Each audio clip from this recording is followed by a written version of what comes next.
반갑습니다. 가을이 깊어가고 있습니다. 경술월. 곧 있으면 11월 달이 되면 이제 신해월이 되죠. 경술 신해월입니다. 경술 신해. 가을이 정말 가을답다.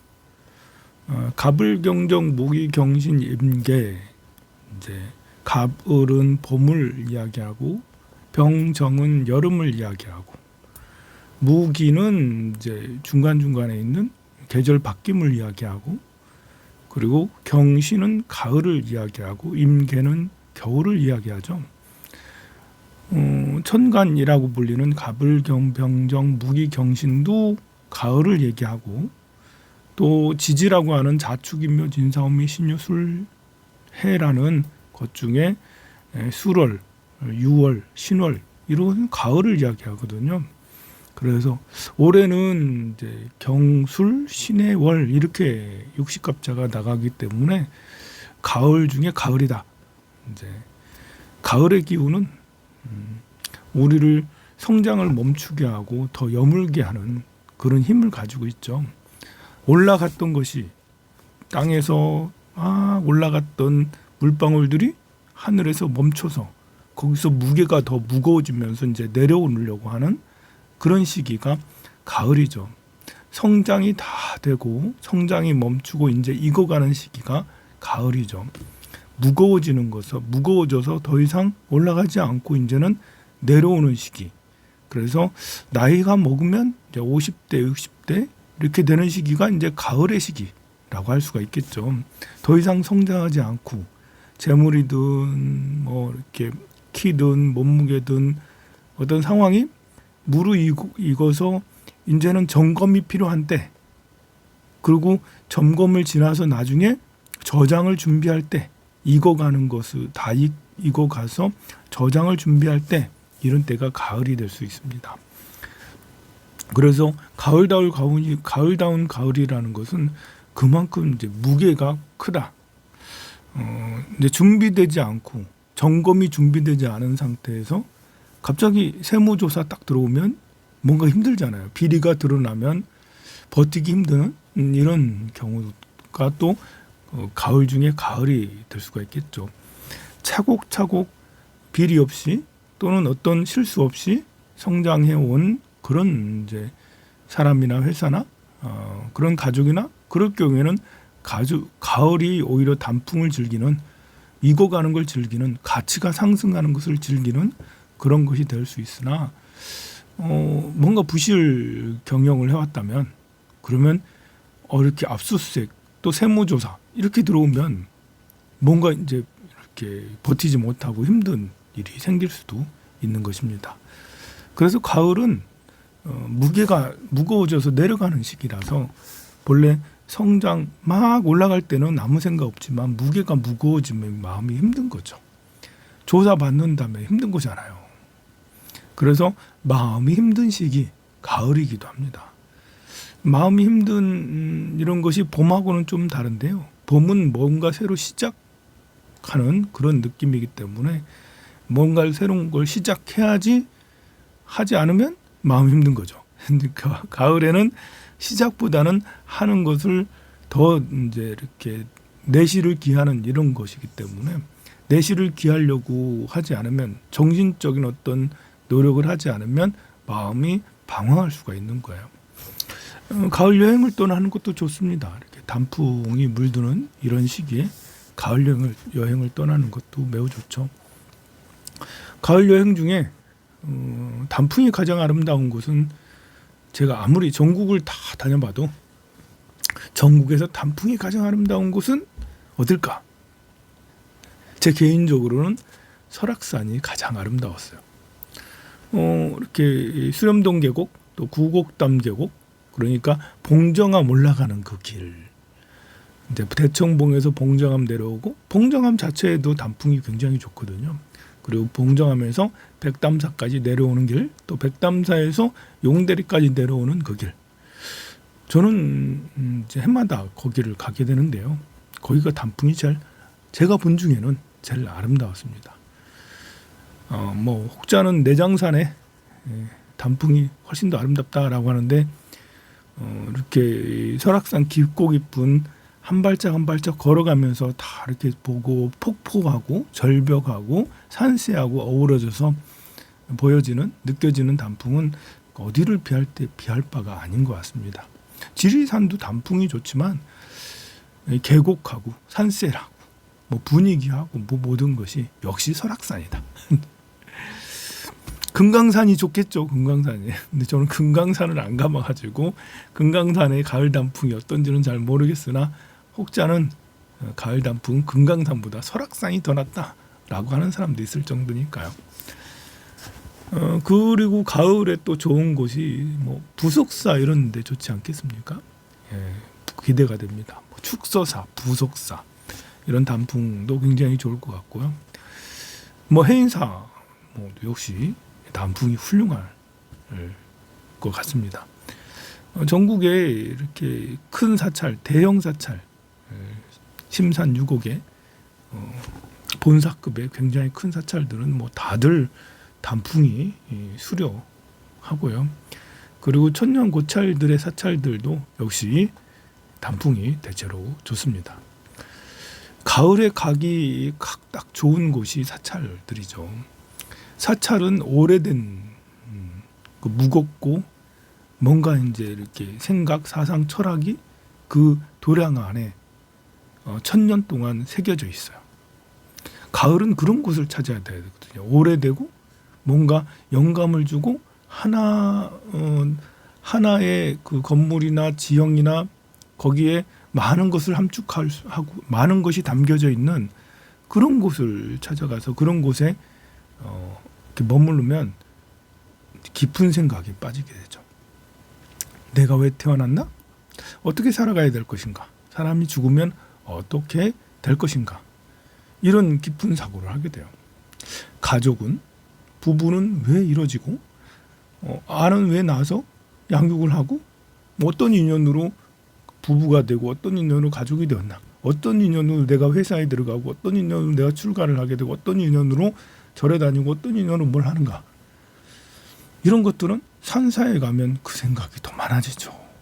산사는 바로 전생, 현생, 내생을 이야기하는 그런 곳 아닙니까? 천년을 마음 공부와 그리고 또 우리나라를 수호하는 그런 곳이기도 하고 또 천하명당이라는 곳이 다 또 깊은 산사에 있으니까요.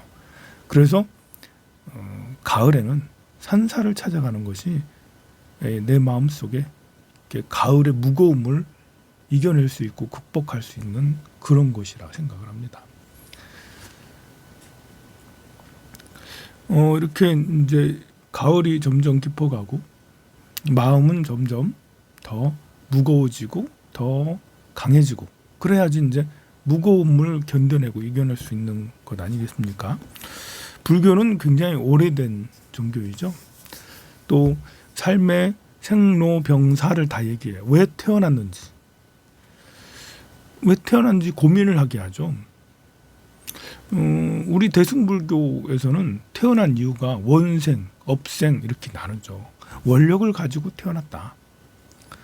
그냥 태어난 게 아니다. 이 세상 태어난 것은 다 계획을 가지고 난 이렇게 살 거야라는 그런 이제 전략을 가지고 이 세상에 태어났다. 우리는 사람은 그렇게 태어나서 그대로 살고 있다.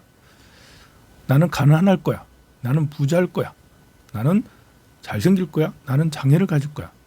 뭐 그렇게까지 구체적으로는 아닐 수 있지만 그 살아가는 모든 삶을 다 감당할 수 있는 그 계획을 세우고 이곳에 왔겠죠. 태어났어요. 태어나서 목표가 뚜렷합니다. 깨달음을 이루기 위해서. 나와 남을 깨닫게 하기 위해서 이 세상에 태어난 거예요. 우리는 그렇게 태어났어요. 그리고 그렇게 태어났지만 그 상황들이 가지가지 상황들이 이제 부모님과의 관계, 친척과의 관계, 또 같이 마을 사람들, 마을 공동체, 사회 공동체 사람과의 관계, 자연과의 관계 이런 거에서 내가 탐욕과 성냄, 어리석음으로 인해서 본래 계획했던 것들을 잊고 그리고 내 업력으로 욕심으로 내 물력으로 성욕으로, 식욕으로 이런 욕심에 매여서 엉뚱한 길을 선택을 해가면서 살았을 수도 있죠. 그러면 굉장히 헤매게 되고 혼란스럽게 되고 그렇습니다. 그래서 왜 태어나고 왜 살아가야 되는지 이런 걸 자꾸 찾으려고 하는 건 중요해요. 그냥 모르고 살아가는 것보다는 내가 이 세상에 온 이유를 얻기 위해서 많은 것을 알기 위해서 많은 시간을 들인다면 삶을 허비하지 않을 수 있거든요. 나는 누구인가? 아무리 이 질문을 해도 답이 안 생길 수는 있어요.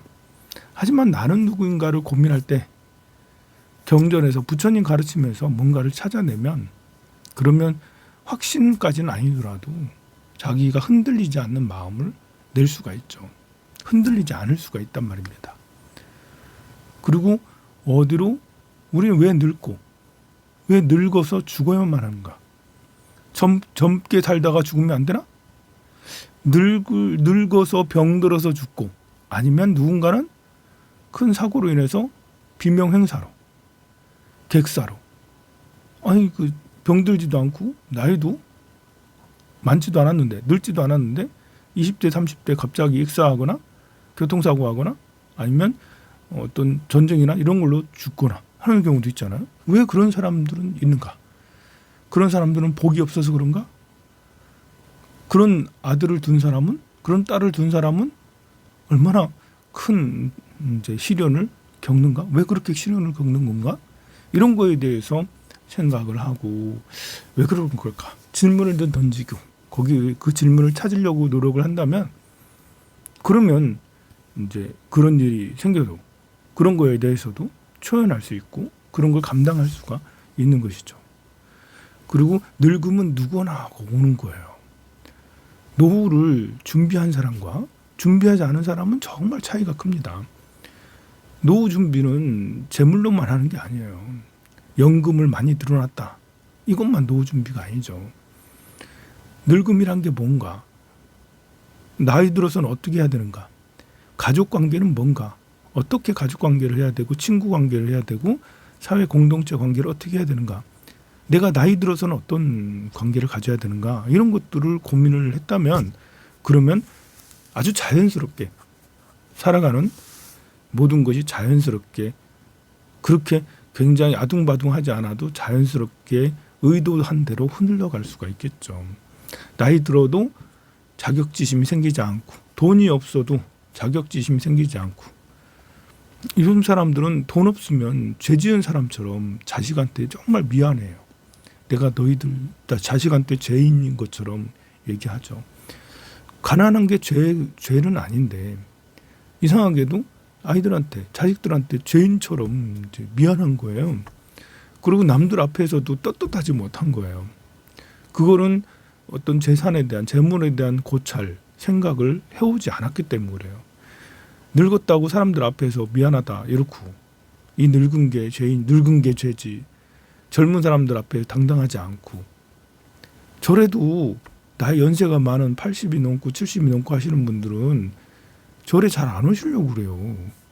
이 늙은 게 가서 피해 주는 게 아닌가? 이런 생각을 한다니까요. 그게 이렇게 연세가 들어가는 것에 대한 나이 듦에 대한 고찰을 하지 않았기 때문에 생기는 일이거든요. 나이 든 게 죄는 아니에요. 나이 들어서도 충분히 삶을 즐길 수 있고 삶에 더 당당할 수가 있어요. 오히려 젊은이들에게 큰 귀감이 될 수도 있죠.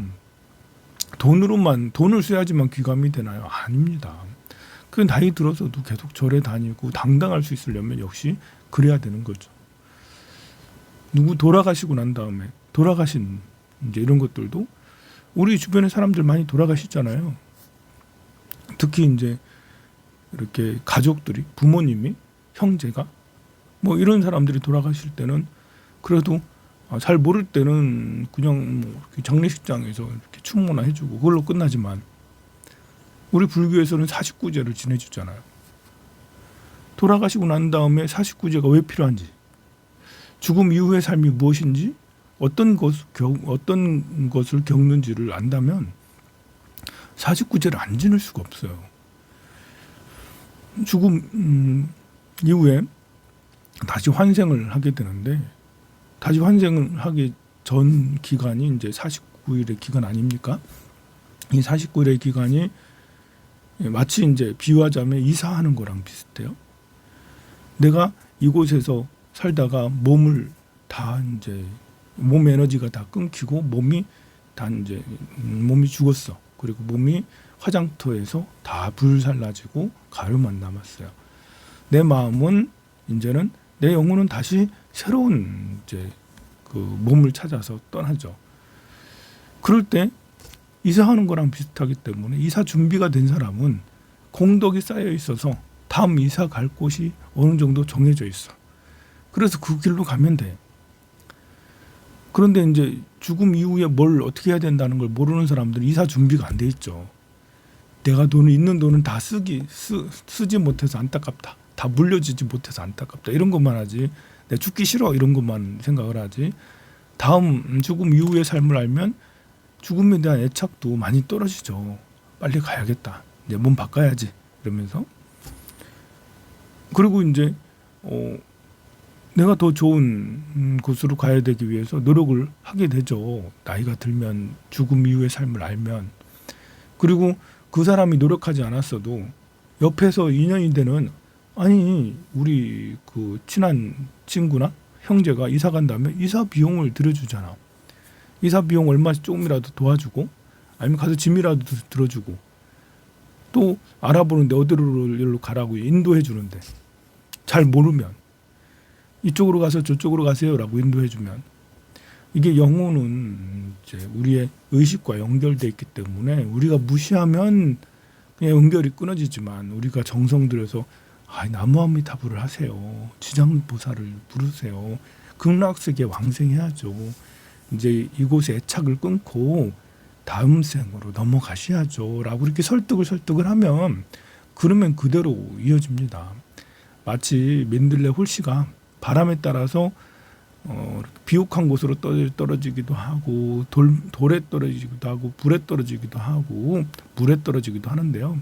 옆에서 불에 떨어지려면 그러고 하지 말고 바람을 훅 불어주고 불에 떨어지려면 바람을 훅 불어주고 이렇게 해서 비옥한 곳으로 떨어져서 홀씨가 이렇게 자라서 맨들레가 이렇게 성장할 수 있는 것처럼 영혼이라는 것도 우리가 이제 기도를 해주고 공덕을 쌓아주고 그렇게 하면 비옥한 곳으로 태어날 수가 있단 말입니다. 자기 업대로 다음 생에 태어나기 마련입니다만 업이란 것에는 누군가의 도움도 이제 복이 될 수가 있어요. 이렇게 옆에 사람들이 기도를 해주고 공덕을 쌓아주는. 그러니 49제는 이제 모를 때는 사후의 삶을 모를 때는 뭐 그런 게 어딨나 뭐 죽으면 끝이 아니야 하면서 그런 걸 다 무시하고 살아가는데요. 사후의 세계에 대해서 공부를 하고 이렇게 하면 할수록 야 정말 49제는 중요하구나. 뭘 모를 때는 살아있을 때 효도한 게 중요하지 죽어서 효도해서 뭐하냐라고 하는데 사후의 삶에 대해서 생각을 하면 살아 계실 때 잘해 효도하는 것도 중요하지만 그 이상으로 돌아가신 그 순간에 해드리는 게 더 중요하다. 돌아가신 그 순간 49일 동안 49일이 지나서 이제 많이 결정이 된 상태에서는 살았을 때 잘하는 게 당연히 좋죠.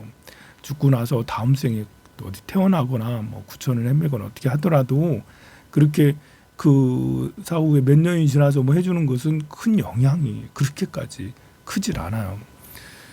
이 생에는 그래도 살면서 내가 효도를 하면 부모님이 기뻐하시죠. 행복해 하십니다. 마음이 너그러워지세요.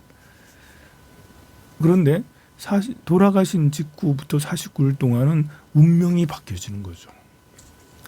다시 어느 중간계잖아요. 어느 곳으로 태어나는 곳이잖아요. 어느 곳으로 태어나는 기간이잖아요. 그래서 태어나는 그 지점, 그 순간이 매우 중요하기 때문에 49일 동안 차곡차곡 이렇게 해서 기도를 해주고 공덕을 쌓아준다면 그러면 운명이 바뀌어서 축생으로 태어날 것이 사람으로 태어나고 빈천할 곳에 태어날 것이 부자로 태어나고 부자로 태어날 것이 천상에 태어나고 천상으로 태어날 것이 극락으로 태어날 수가 있기 때문에 그러니 운명이 확 바뀌는 그런 거 아니겠습니까? 이 생에는 이제 부모님한테 집 한 채 사드린다고 해서 운명이 확 바뀌고 그러지는 않아요. 그 조금밖에 안 바뀌어요. 그런데 49일 동안은 운명이 확 바뀌게 되죠. 그런 것처럼 뭔가 알면 달라지는 겁니다. 자식 결혼해서 남자가 서로 사랑을 해요. 부부관계를 가져요. 역시 공부를 하지 않으면 남녀의 관계란 게 뭘까? 이런 걸 생각하지 않으면 기존에 해왔던 문화대로 남자는 대주고 여자는 뭐 아내 내조를 하고 남자는 돈 벌고 뭐 이런 생각을 가지고 있고 남자가 여자는 소유 여자는 딴 거 하지 마 그냥 그 집에서 이것만 해야지 뭐 이렇게만 생각을 하고 상대에 대한 존중이 없이 종처럼 부려먹고 함부로 대하고 이렇게 한다면 불행할 수밖에 없어요. 모르니까 남녀 관계를 잘 모르니까 불행해지는 거죠. 남자는 여자는 남자를 이해하고 배려하고 존중을 해줘야 되는 거죠. 그러려면 공부가 필요해요. 여성은 어떤 생각을 하는가? 남성은 어떤 생각을 하는가? 아이 부모 자식 간의 관계도 마찬가지죠. 금방 태어난 이제 그 신생아를 어떻게 대할 것인가? 아이를 어떻게 대할지 모르는 사람 많습니다. 근데 공부를 해야죠. 신생아를 어떻게 대하는 것이 신생아에게 가장 좋은 건가? 내 기분대로 한다고 신생아가 좋아하는 건 아니에요. 그리고 영유아 시절 0세, 1세, 2세, 3세, 4세, 5세, 6세까지 영유아 시절에는 이게 해마다 아이가 조금씩 성장하면서 달라지거든요. 그리고 초등학교 들어가서도 달라지거든요. 나중에 사춘기 되면 정말 다르거든요. 이 달라지는 이 순간마다를 거기에 맞게 대처해서 이해하고 배려하고 존중해줘야 되는 거지. 내 식으로 내 방법 내 머릿속에 있는 식으로 이해하고 존중한다고 해서 그 달라지는 그 아이들이 그걸 받아서 그렇게 그 사랑을 느끼냐? 그렇지 않다라는 거죠. 일방적인 사랑은 오히려 학대가 될 수 있어요. 나도 모르게 죄를 지을 수 있다는 거. 여러분들은 죄 안 지은 것 같아요? 이게 상대를 이해하고 존중할 줄 모르면 죄 짓게 되는 거예요. 학대를 하는 거예요. 부부 관계에서 학대를 상대에게 한다니까요. 부모 자식 간의 관계에서도 자식에게 학대한다니까요. 부모 중에 자식에게 학대하지 않은 사람이 없을 정도로 굉장히 학대를 많이 합니다. 일생활 속에서 무시하고 아이라고 무시하고 함부로 하고 그 아이 있는데도 불구하고 부부싸움하고 막 사람들 욕하고 막 이렇게 언어 폭행하고 뭐 심지어 사랑의 매라고 막 때리기도 하고 굉장히 이제 난폭하게 구는 게 잘 모르는 어른들이죠. 그런 것처럼 부모 자식 간의 그런 관계도 다르죠. 내가 나이가 이제 90세, 80세였을 때 나이가 60살인 자식하고의 관계도 역시 마찬가지로 내가 그것들도 이해하고 배려하고 존중할 줄 알아야 돼요. 이 상태를 이해할 줄 알아야 되죠. 내가 60대인 나와 30대인 자식 이 관계도 다르거든요. 내가 서로 30대고 아이가 이제 10살이고 뭐 이렇게 그때의 관계랑 아이가 30대고 내가 60대 이거 정말 다른 관계거든요. 그런데 내 마음은 항상 똑같이 그때나 30년 전이나 30년 후나 자식을 대하는 게 똑같아. 이러면 자기 고집에 이기적인 거라 할 수가 있습니다.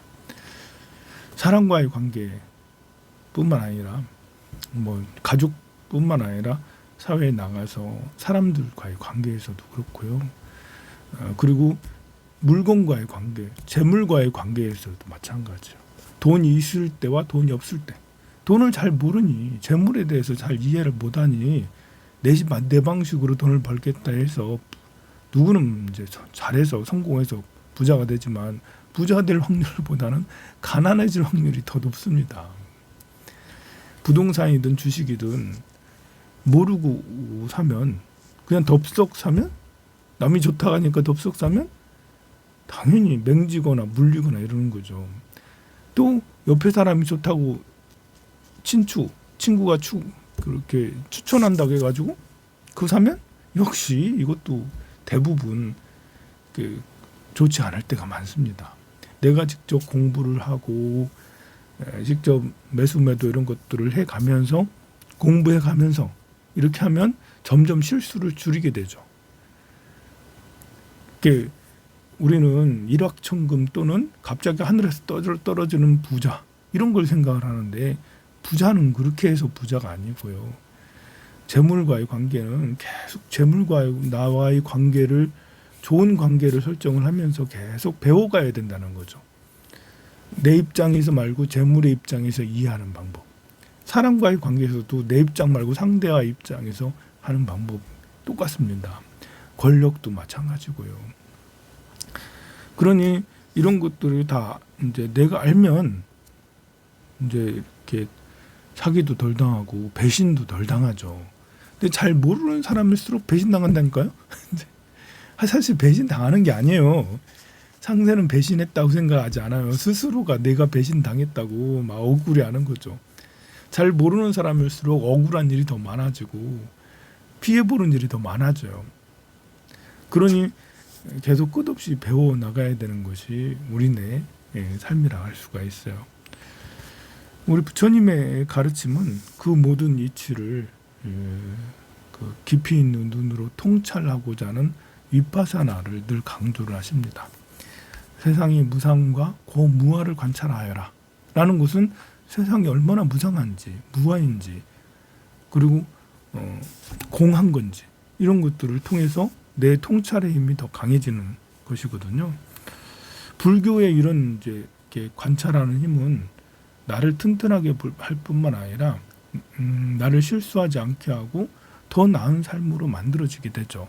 과학 문명의 발달을 이끈 것은 나는 불교라고 생각을 해요. 불교는 굉장히 이제 현실주의거든요. 있는 그대로 보라는 이런 거거든요.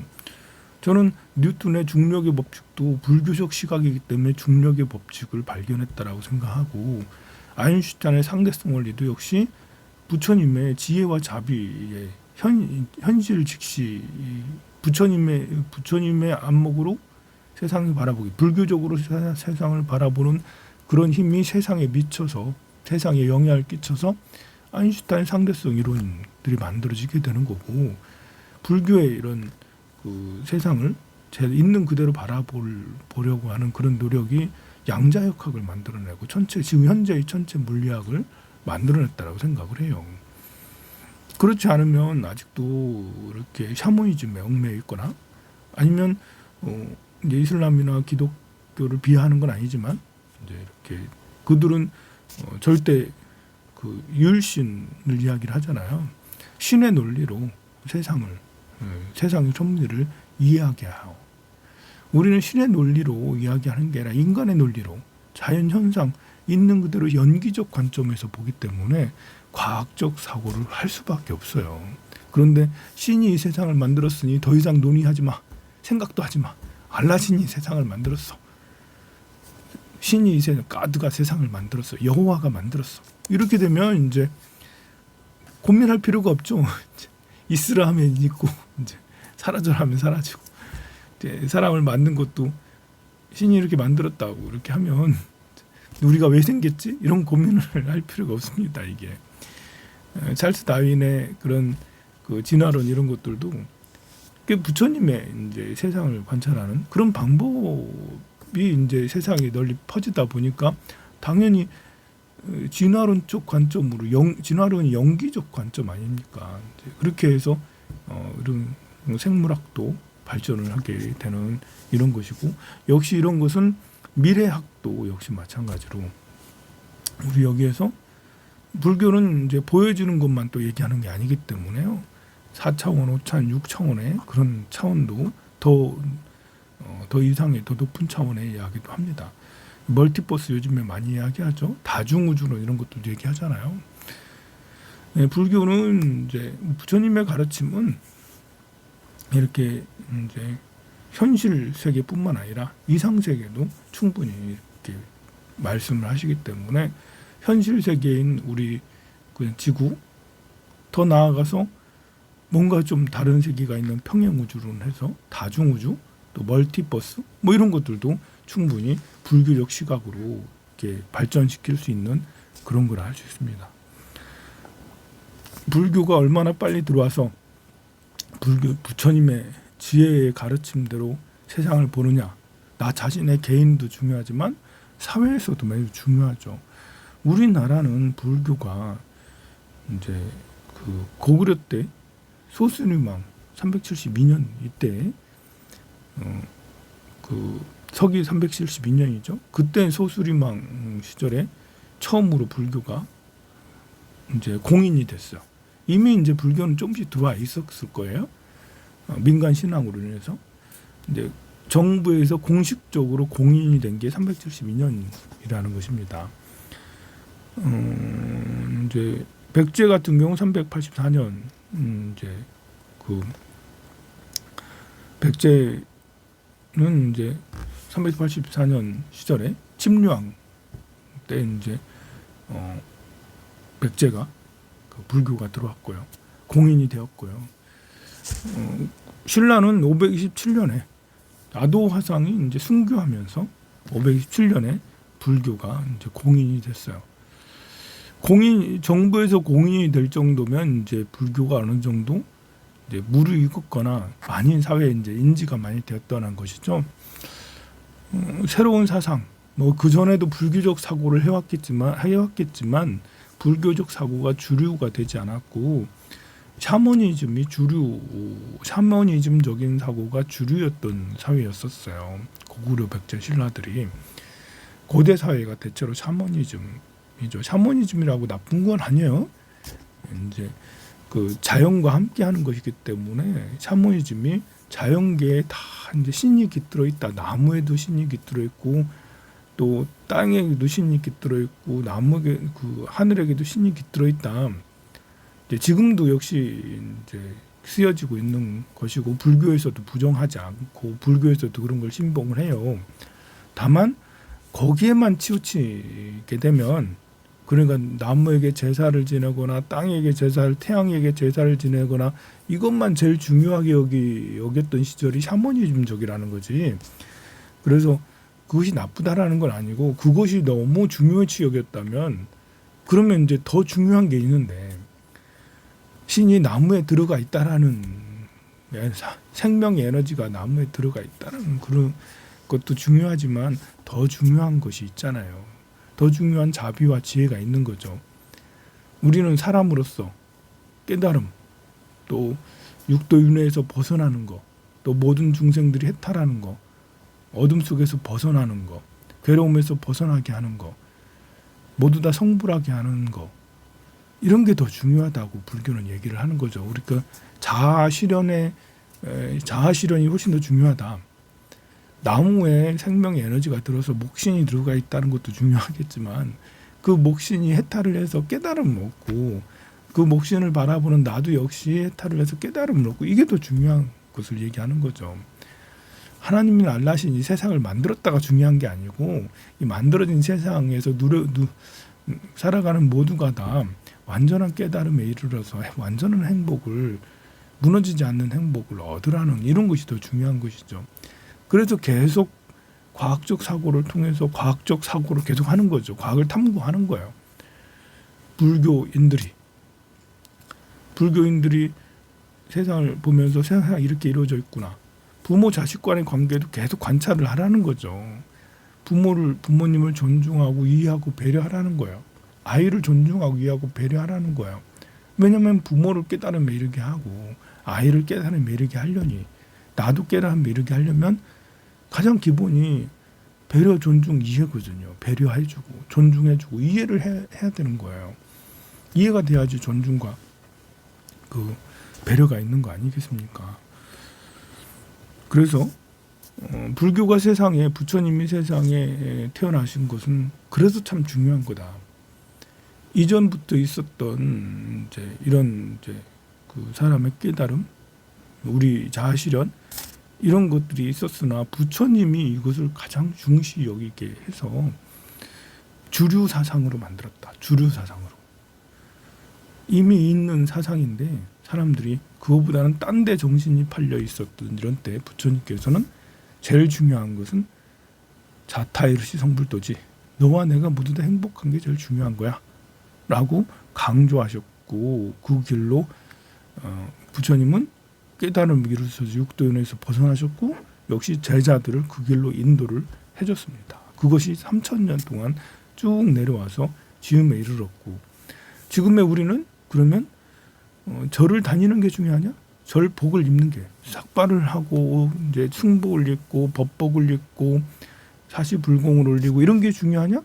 아니다. 그것보다는 원래 불교가 가지고 있던 근원적인 너와 내가 모두 다 깨달음에 이르러 행복한 이 사회 이런 걸 만들어가는 것이 더 중요하죠. 그걸 하기 위해서 이제 우리가 예불도 하고 승복도 있고 법복도 있고 경전 독송도 하고 사경도 하고 절도 하는 거죠. 절을 하고 사경을 하고 백일기도를 올리고 뭐 이렇게 보시를 하고 이러기 위해서 절에 다니는 건 아니고 더 중요한 가치는 안욕따라 삼맥삼보리를 얻는 것이죠. 그걸 하기 위해서 우리가 절에도 다니는 거예요. 그래서 절에 안 다닌다고 뭘 할 것도 아니고 절에 와가지고 뭐 이렇게 그 제대로 예불도 안 하고 봉사도 안 하고 뭐 그런다고 보시도 안 한다고 뭘 할 게 아니죠. 보시 안 할 수도 있어요. 절에 와가지고 또 절에 와서 봉사도 안 할 수도 있고요. 절에 와서 그냥 빈둥빈둥 놀다 갈 수도 있죠. 이제 그런데 그렇다 하더라도 제일 중요한 가치를 실현하는 것이 그렇게 하기 위해서 이제 우리가 봉사도 하는 거니까요. 불교가 이제 이렇게 고구려 시대 소수림왕 시절에 그 공인이 됐는데요. 그때 소수림왕 시절에 전진왕 부견이 사신을 보내면서 순도 화상과 아도 화상도 같이 오셨어요. 옛날에는 이제 이때 당시 전진이면 이제 진나라를 말하는데요. 전진, 후진 있어요. 그러니까 그 춘추 전국 시대를 다 통일한 그런 진시 황제의 진나라가 아니라 나중에 이렇게 삼국 시대를 지나서 그러니까 한나라 그 다음에 삼국 시대잖아요. 그 다음에 위나라, 총나라, 오나라 그런 걸 지나고 난 다음에 진나라가 이제 만들어지게 되는데요.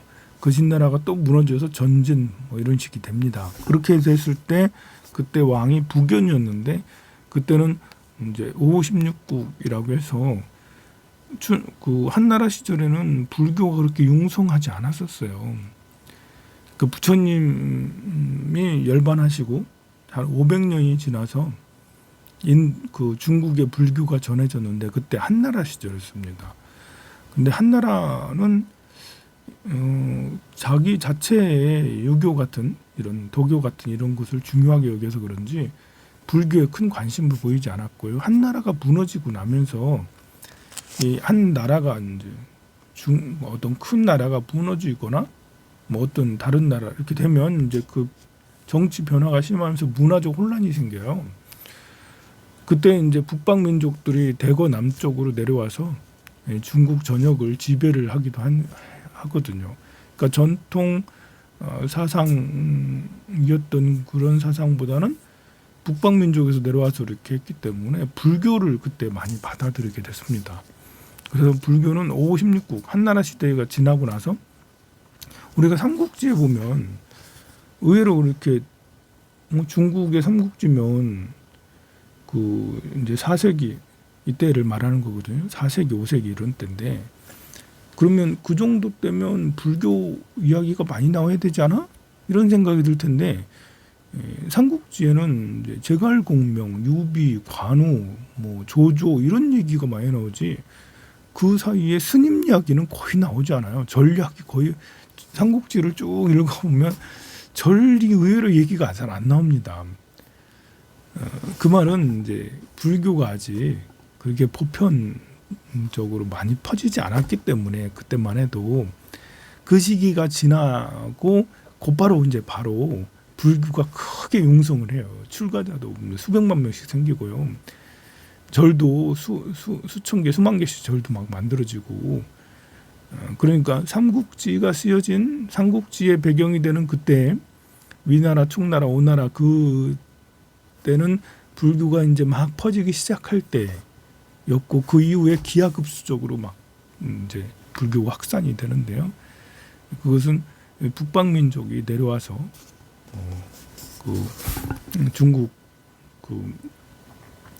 중국의 일대를 많이 장악을 하고 정치가 불안하고 그럴 때였습니다.